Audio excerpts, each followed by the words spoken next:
ચૂંટણી આવે એટલે તમે ખેડૂત મટી જાઓ છો, ભાગ ભાગમાં વેચાઈ જાઓ છો. આ કે લેવો છે ને આ કડવો છે ને આ આહિર છે ને આ દરબાર છે ને આ રબારી છે. ખેડૂત મટી જાઓ છો કાકાઓ, એટલે 2% વાળા તમારી ઉપર રાજ કરે છે. અને તમે ધારાસભ્ય નથી ચૂંટતા, તમે નરેન્દ્ર મોદી અને અમિત શાહ નો કયાગ્રો પટ્ટાવાળો ચૂંટો છો. લખી લો મારી વાત. તમારી વાત લઈને અવાજ કરે, ધારાસભામાં છાતી ખોલીને કહી શકે કે ના, મારા ઉપલેટાના ખેડૂતો દુખી થાય, એનો માલ પલળી ગયો છે, બેહાલ છે, બરબાદ થઈ ગયા છે. ખાલી મેં ટપાલ લખી મુખ્યમંત્રી શ્રીને, અરે મરી જાવ પાણીમાં ઢાંકડી લઈને ડૂબી મરો. લલિત કગથરાની સરકાર હોય ને તો ઓર્ડર કરાવે, પત્ર લખીને સંતોષ ન માને. તમારી સરકાર, તમને 30 વર્ષથી આ ખેડૂતના દીકરાઓએ પેટ ભરીને મત આપ્યા છે, અને તમે ટપાલ લખો. મેં પત્ર લખ્યો વડાપ્રધાનને, હું જાહેરાત કરું છું, હું સરકારને રજૂઆત કરું છું. રજૂઆત નહીં, ઓર્ડર જોઈ, ઓર્ડર.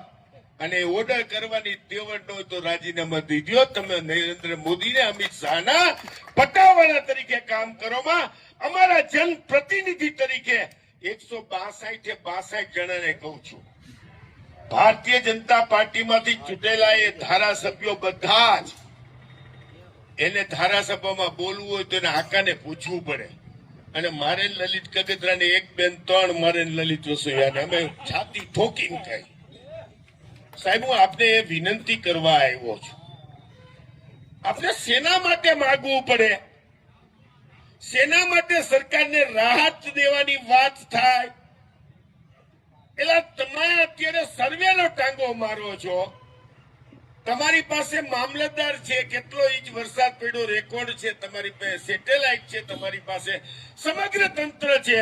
આ પોલીસના આઈબી વાળાને ખબર છે કે અમે કેટલા ભેગા થયા. હમણાં સરકારમાં રિપોર્ટ દઈ દે ને, તો એને ખબર નથી કેટલો વરસાદ પડ્યો. એલા તો સર્વે સ્ટેશનનો ટાંગો મારો છો.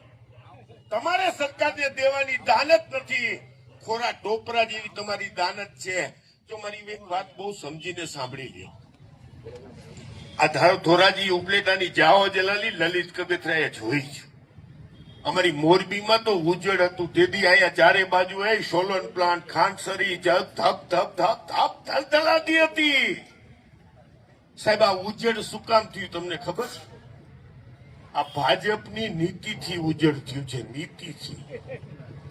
આ ભારતીય જનતા પાર્ટીએ શહેરીકરણ કર્યું અને ગામડું ખરાબ, ખેડૂતને ખેતી ખરાબ. શહેરમાં જવા માટેનો જે ગાંડો ક્રેશ, તમારે દીકરો પરણાવવો હોય તો 10 વીઘા જમીન જખ મારીને વેચવી પડે. એ પરિસ્થિતિનું નિર્માણ ભારતીય જનતા પાર્ટીની નીતિએ કર્યું છે. અહીંયા ભાદર ડેમની કેનાલ આવતી હતી અને અહીંયા શેરડીના વાડ વવાતા હતા. 25 ખાંડસરીઓ હતી, કમલ ખાંડસરી, ફલાણી ખાંડસરી, એવરેસ્ટ ને આ સોલવન્ટ પ્લાન્ટૂન. આજે ઉજળા ચમન થઈ ગયા, ટકા થઈ ગયા. ટકા થઈ ગયા કે નહીં? કોને કર્યા? તમે. કડવો છો, કડવી જ વાત કરીશ. તમે તમારા પગ ઉપર કુવાડા માર્યા છે. ખેડૂત ખેતી મટી જાય છે, ખેડૂત મટી જાય એટલે આ પરિસ્થિતિનું નિર્માણ થાય છે. સાહેબ આજ વિસ્તાર જેથી આખા સમગ્ર સૌરાષ્ટ્રની અંદર રાજ કરતો તો, આજ વિસ્તાર આખા ગુજરાતમાં તેલ લોબી, સોલવન્ટ પ્લાન્ટ વાળાની જાહો જલાલી હતી આ વિસ્તારની. આ ભારતીય જનતા પાર્ટીના આકાઓને ઓળખો. એ અશોક ભટ્ટ ખાડિયામાં હોય કે વજુભાઈ વાળા રાજકોટમાં હોય, તેલના ડબ્બાના સરઘસ કાઢતા હતા. એના બાપ દાદાએ કાયમને માટે ખેડૂત વિરોધી કામ કર્યું છે. એને તમે ઠોક ભાજપ, ઠોક ભાજપ. આને મોટા કર્યા. હરપોલિયામાં તમે એન્ડ્રો ગોંડા હરપ કરી દીધો.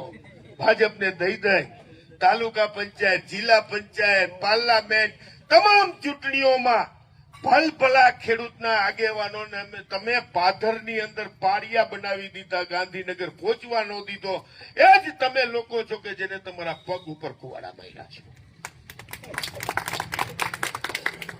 એટલે આપ સૌને હું કહેવા આવ્યો છું, હું પેલી ચૂંટણી 2000ની સાલમાં રાજકોટ જિલ્લા પંચાયતમાંથી ટંકારા તાલુકાના નેકનામ ગામમાંથી ચૂંટણી લડ્યો હતો, જિલ્લા પંચાયતની 2000ની સાલમાં. તેથી હું 40 વર્ષનો હતો અને તેથી મારું એક સૂત્ર હતું, ખેડૂત, ખેતી અને ગામડું બચાવો, ભાજપને ભગાવો. આજે આ જ વાત તમને કરી રહ્યો છું કે ખેડૂત, ખેતી અને ગામડા માટે ભારતીય જનતા પાર્ટીને નાવા નીચોવાનો સંબંધ નથી. તેમ છતાંય તમે જોઈતા છો, લહણ ખાઈને જોઈતા છો એના આઘાત. અને જે દિવસે મેં સૂત્ર આપ્યું હતું તેથી 42 વર્ષનો હતો. લોકો મને લલિત કહીને બોલાવતા હતા. પછી જિલ્લા પંચાયતમાં વિઠ્ઠલભાઈના ઘરના પ્રમુખ થયા અને હું ઉપપ્રમુખ થયો એટલે મને લલિતભાઈ મીંડા કહેવા. હવે આખું ગુજરાત લલિત કાકા કીએ છે. હવે બાપો થાવી પેલા તો તમે સમજો ને કે આમને પતી જાવું ભાઈ. એટલે હું તમને કહેવા આવ્યો કે ખેડૂત, ખેતી અને ગામડા માટે ભારતીય જનતા પાર્ટીને નાવા નીચોવાનો સંબંધ નથી.